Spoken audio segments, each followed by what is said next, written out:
On New Year's Eve, Caleb Vance skipped the family gathering.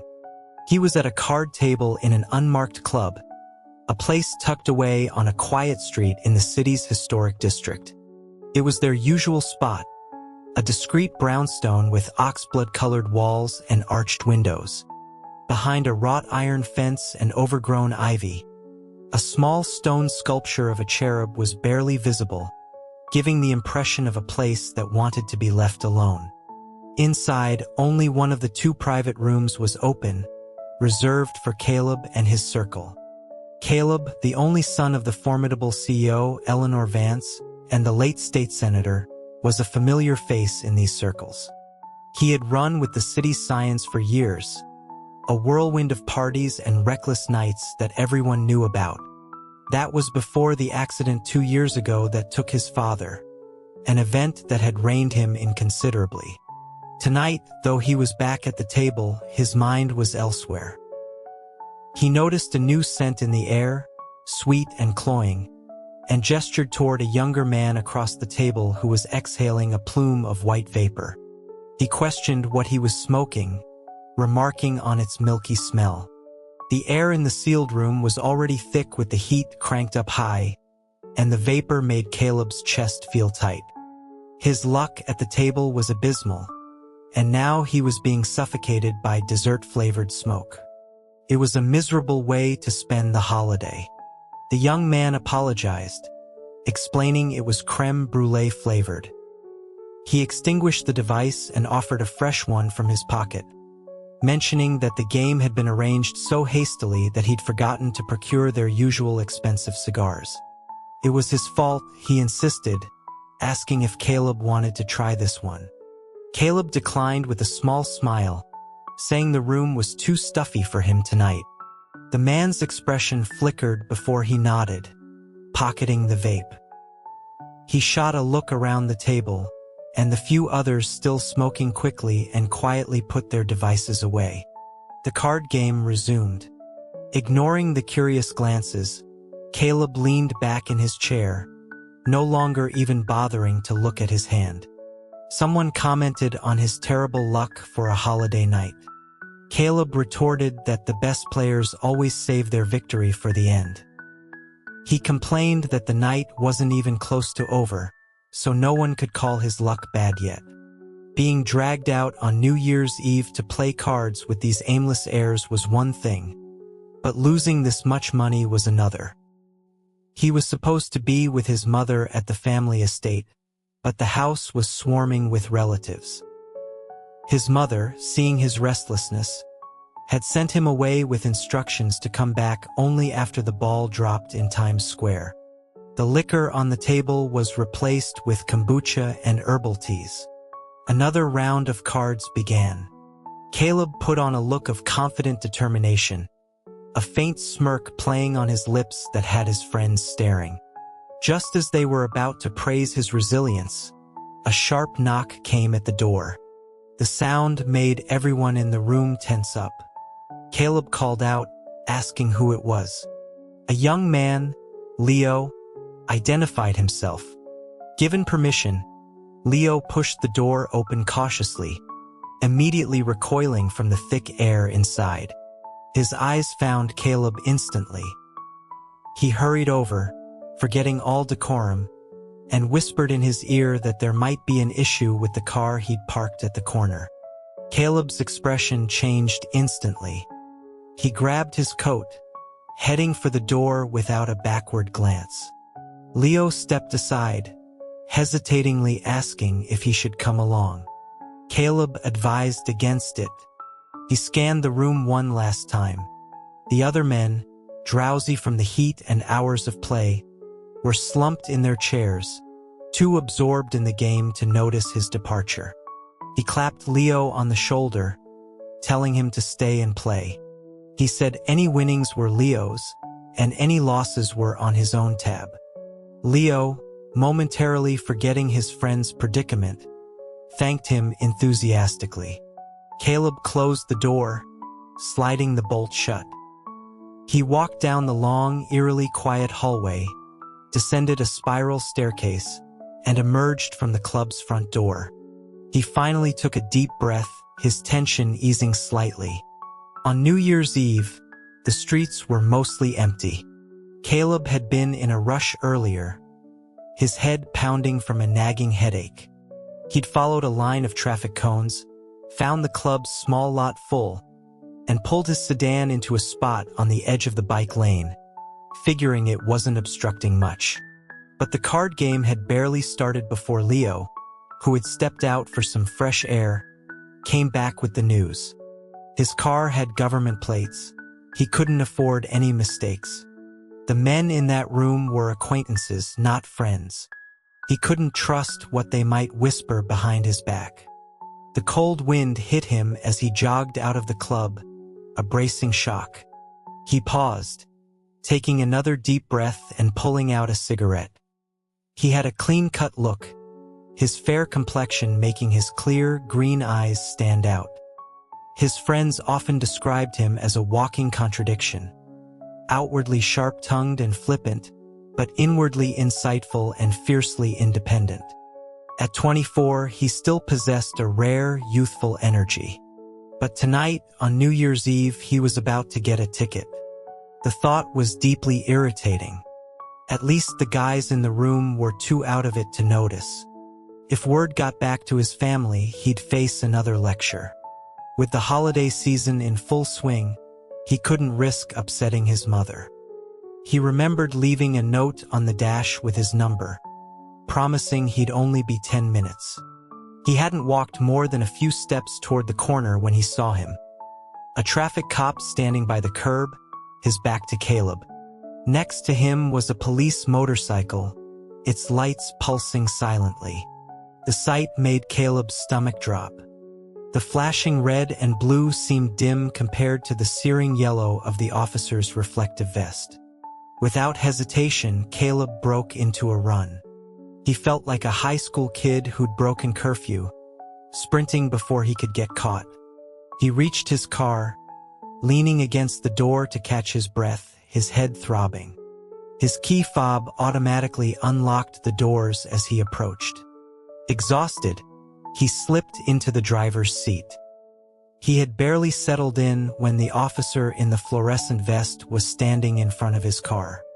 The interior lights were on, but the street was dark, and Caleb couldn't make out the cop's face. He wasn't interested, a thought he would soon regret.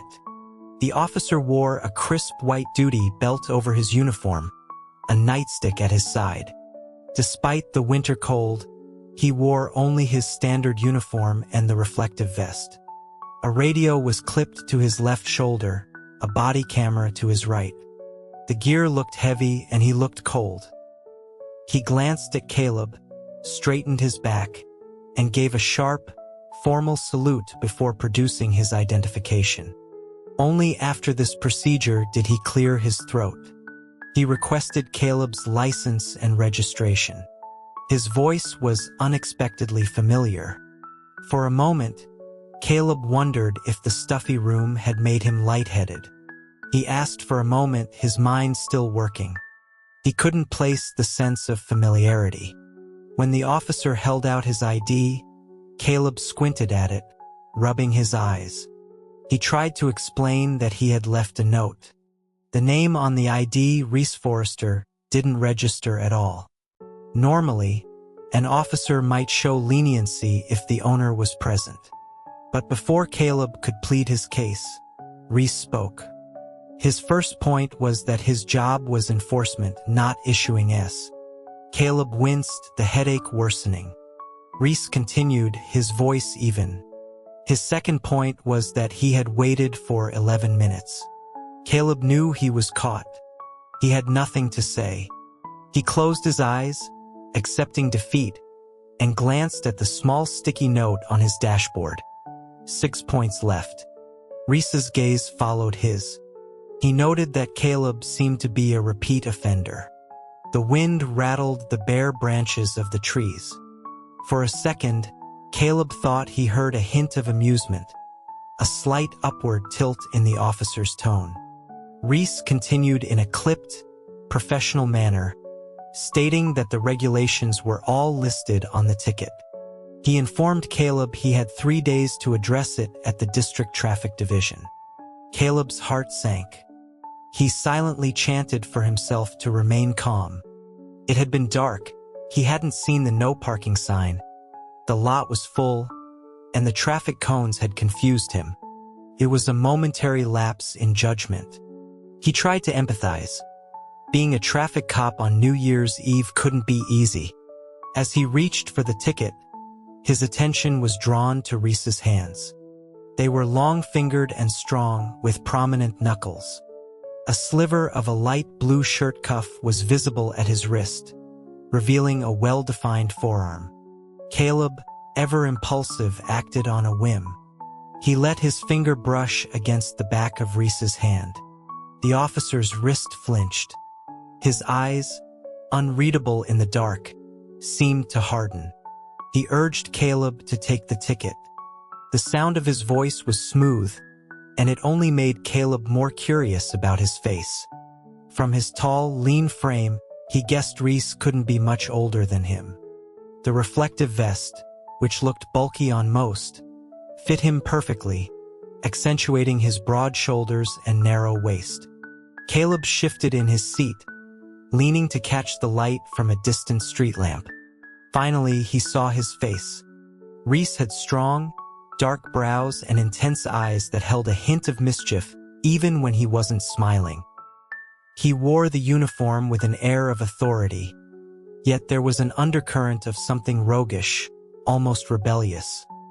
He was the kind of man who, if stationed at a major intersection in broad daylight, would be declared the city's most handsome cop.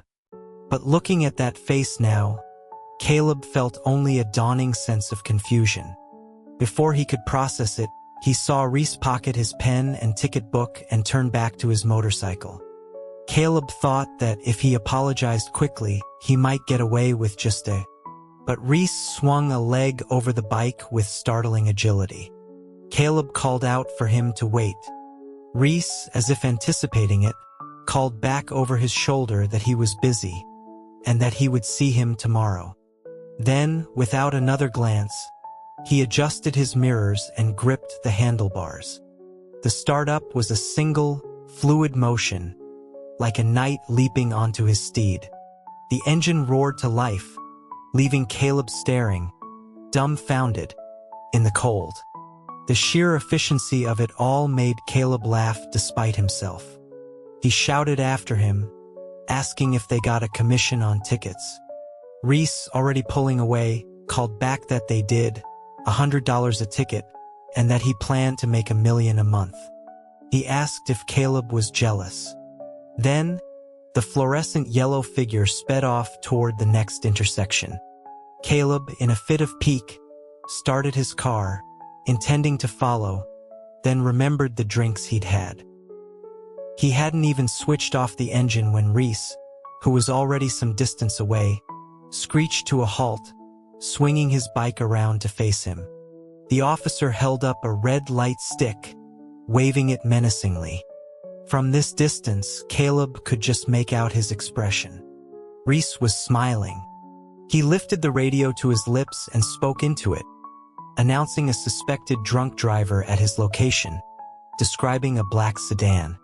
Caleb froze, immediately killing the engine and raising his hands in surrender. It wasn't until later that he learned Reese hadn't even activated the microphone. Reese raised his head, his smile widening into a grin.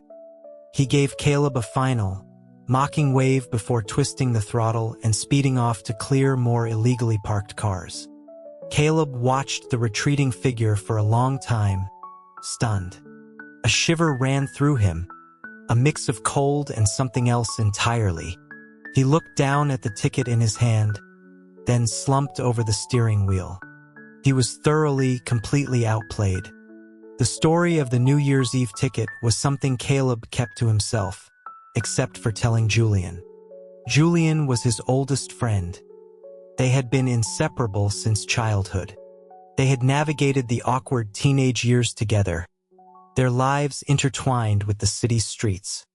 Later, when they were older, they developed a taste for finer things, often meeting in quiet, high-end whiskey bars. Caleb's father had been a powerful man before he passed. His mother, Eleanor Vance, held a position of quiet influence in the corporate world. Their family, like Julian's, was part of the city's elite.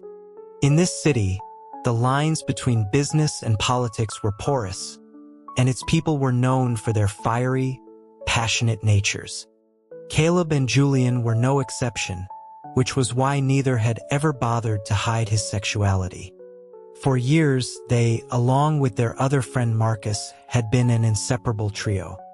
Marcus was the token straight man of the group, and ironically, the most mild-mannered of the three. A few days after New Year's, Marcus was tied up with family, so Caleb arranged to meet Julian at their usual spot, a dark-paneled bar in the city center.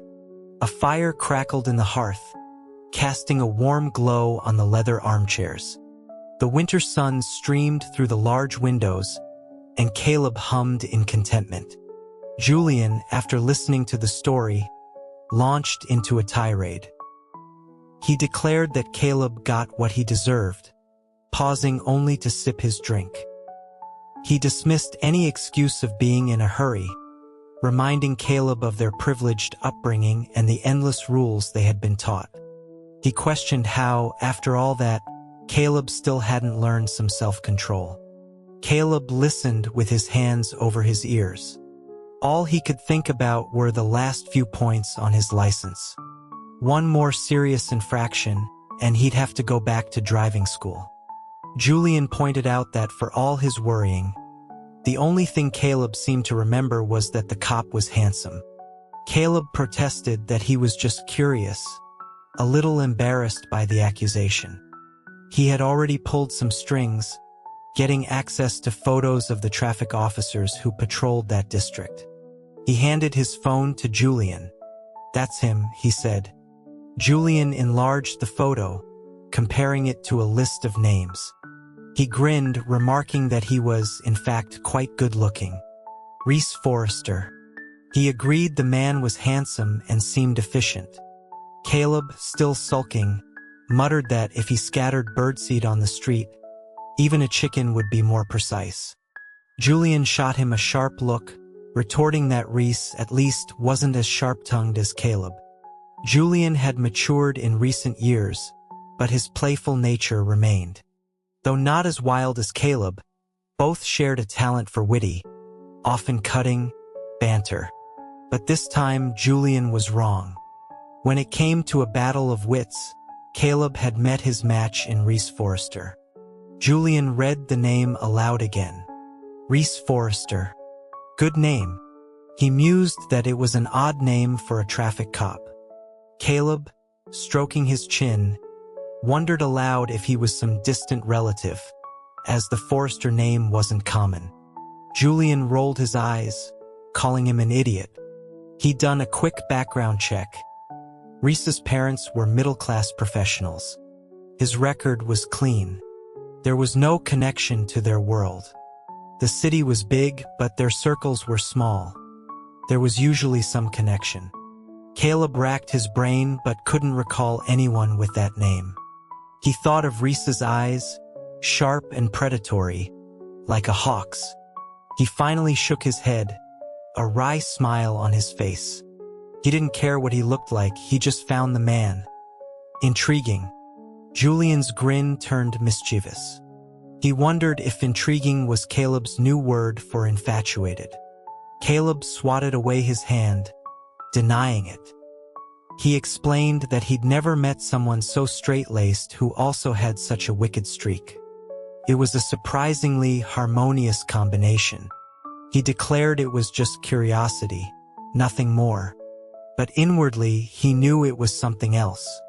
In all his years of navigating the city's social scene, he'd met countless people, but never anyone who felt like such an insurmountable challenge. Still, a sense of respect for the uniform held him back. Julian just smiled, tapping his glass on the table. He told Caleb to go ahead and play his games, but reminded him that he was the one who broke the rules in the first place. Staring at the confident, smiling face in the photo on the phone, Julian had a feeling this was different. He predicted that Caleb might have finally met someone who could actually handle him. Caleb laughed it off, waving his hand dismissively. The person who could tame him, he declared, hadn't been born yet. A major incident had recently shaken the city. A semi-truck, illegally overloaded, had overturned on an inbound freeway, resulting in fatalities. The driver was in custody, but the event had triggered a massive safety crackdown. Checkpoints were established at all major entry points to the city, and large commercial vehicles were banned from city streets during daylight hours. It was 10:30 p.m. Reese and his unit, the 4th Mobile Patrol, were stationed at a checkpoint on the outskirts of the city. In the distance, the roar of sports cars echoed from a nearby racetrack. Reese frowned. "Can't do anything about that, Captain," one of his officers said, adjusting his duty belt. "That's the speedway. It's all legal." The officer, new to Reese's team, added that Reese was not yet familiar with the local scene. He mentioned a few names, including a Vance and a Julian, second-generation wealthy kids who used to tear up that track. He explained that since it wasn't a residential area, the noise wasn't a major issue, but that in previous years, the sound during DUI checks near the track was deafening. The name Vance caught Reese's attention. His expression softened slightly as he recalled a sleek black sedan. He remarked that he'd seen his Audi, and that he seemed more sensible than the others. The officer clapped him on the shoulder, advising him not to mention it, calling the topic sensitive. He told Reese he'd understand after spending more time in the city. Reese just nodded, checking his nightstick and falling silent. He was the captain of the 4th Patrol Unit. During the recent holiday, he had worked 3 consecutive overtime shifts. Now, his team stood in a line, fully equipped, randomly checking passing vehicles. The night was dark and the roads were slick from an earlier rain, demanding their full concentration. "Cap, over here," a young officer named Peterson shouted. His voice strained as he skidded his motorcycle to a stop. "Got a big rig coming through checkpoint 1. I'm gonna check it out." Peterson was new and full of energy, though the long shifts had started to wear him down. Reese saw him gunning his engine and barked at him to hold his position. He spoke into his radio, ordering the officer at the control post, a veteran named Chiao Su, let's call him Sarge, to pull up the feed from checkpoint 1. At this time of night, traffic was light, forcing cars and trucks into the same narrow lanes. Smaller vehicles, boxed in by the massive trucks, honked their horns in frustration. The officers all had powerful flashlights, but they were nearly useless against the glare of headlights and street lamps. Sarge, watching the monitor, saw the truck clearly. His voice came back over the radio, laced with alarm. "Cap, it's a dump truck at 1. Overloaded. Looks like 60 tons, maybe more." Without a moment's hesitation, Reese was on his own motorcycle, ordering the rest of the team to set up a barricade further down the road. His palms were slick with sweat. The truck driver, despite seeing the checkpoint, showed no signs of stopping. Under the dim streetlights, he accelerated, blowing past the first line of cones. If that truck, with its massive payload, made it into the city proper, the consequences would be catastrophic. Reese's voice was a roar over the radio as he commanded the officers at the next checkpoint to intercept. An older, more experienced officer saw what Reese was about to do.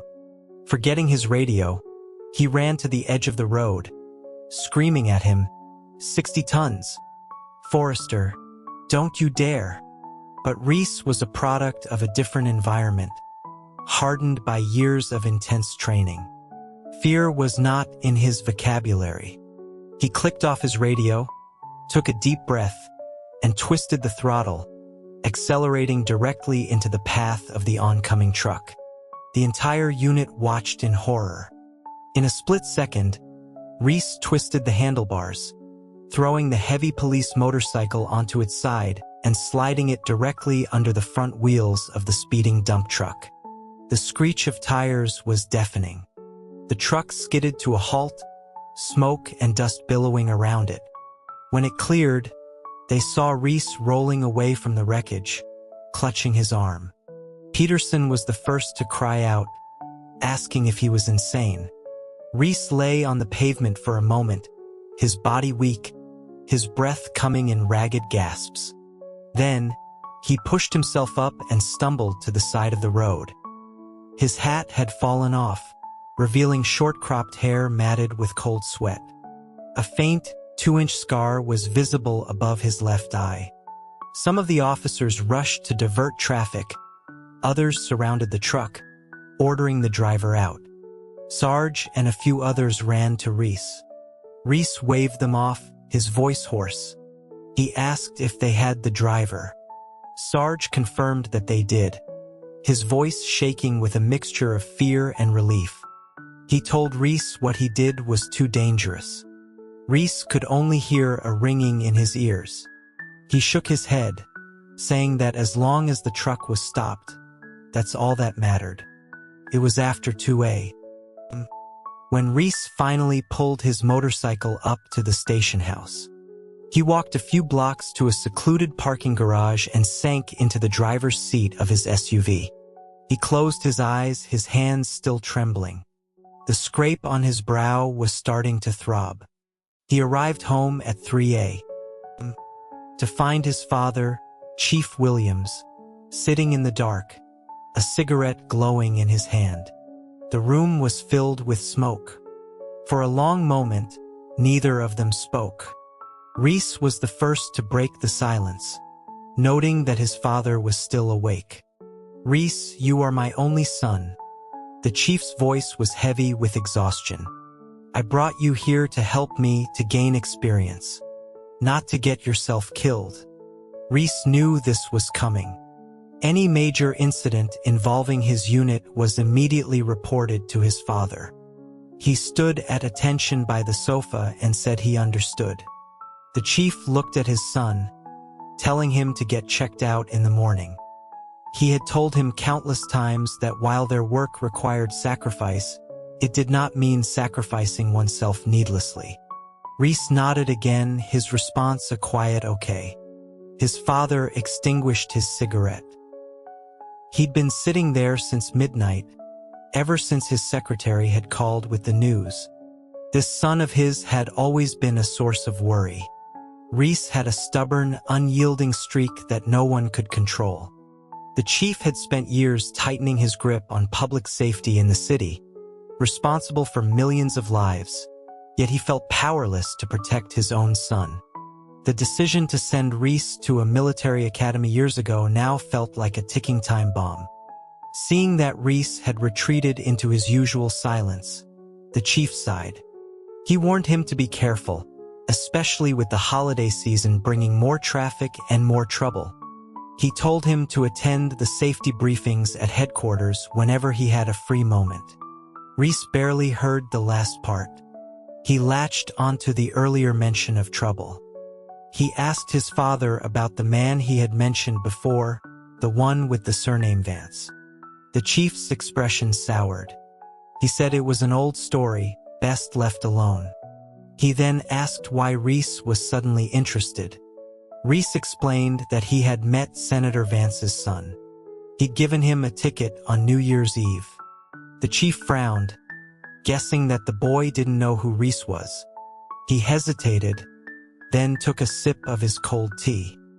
He advised his son to keep his distance from the Vances to avoid complications. "We'll see," Reese replied non-committally, a familiar stubbornness in his tone. He grabbed a towel to wipe the sweat from his neck. In the darkness of the room, the father and son were just two silhouettes, the unspoken tension between them a palpable thing. As the chief stood to leave, he looked at Reese and spoke with a final stern. He told him there was a limit to everything, and now that he was in this city, he was to follow protocol and leave his military academy tactics behind.